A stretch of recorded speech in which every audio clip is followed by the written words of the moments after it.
Guys and gals, welcome. Doing a quick market recap, getting into a very important week. Why is that? We got BOJ on Wednesday, we got Japan CPI. We've gone through a lot of details in the community of what's going on. This is going to be a year of the panic, in my opinion, both ways, upside and downside.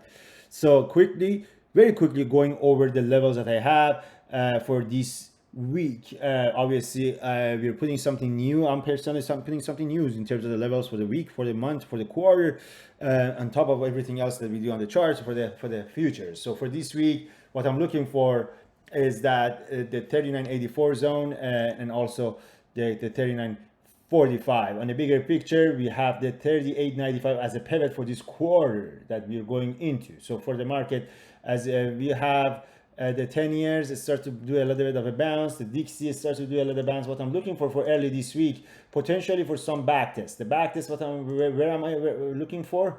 I'm looking for the 10 SMA on a weekly to get a backtest around that 39.69. If it's ideal if the market starts to come into that basically 39.84, get a bounce. If we hold this into the retracement, then potential is for the 57, even 40.73 on a bigger time frame. So there is a trend line from the October lows to the January lows. So this has to hold for the rest of this quarter, in my opinion. If you lose the 38.95 and don't get close above it, we're going to go for that 37.60 zone and even lower that 37.17. So that's a very fine line there. So for now, as we know, there is going to be a bunch of Fed speakers. The heavyweight is going to come into the end of the week, as there is going to be Bernard is going to talk, and it's going to be Waller, I think it's going to talk. We have expiry and we have OPEX.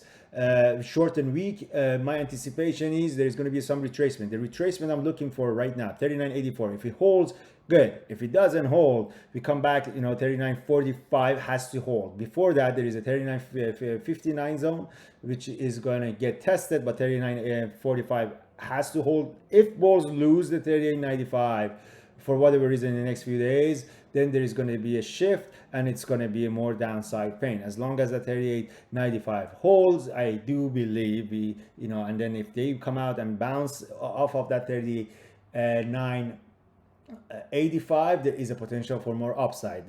Right now to the upside, what I'm seeing where the key zones are 40.73, and then 41.60 is a very, very important level. I don't think I think the cap of the move is around 4250 to 4300 for now. But I mean, for now, we have that on watch, 40.73, 41.60.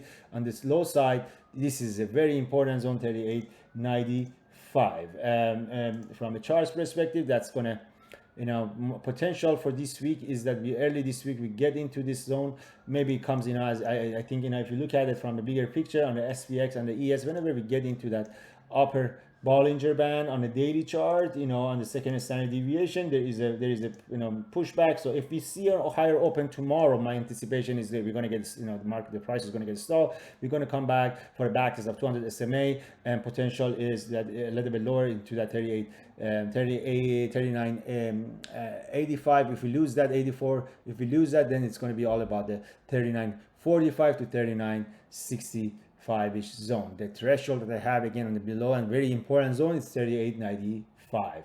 So that's that. I expect the 10 years to start to curl back up a little bit. Expectation is we will be seeing a little bit of a push on Dixie. We got tech earnings end of the as we going into February. FOMC, a lot of the soft tone pivots on board. Stay tuned because the market is about to do some crazy stuff both ways. Have an awesome weekend. We'll talk soon.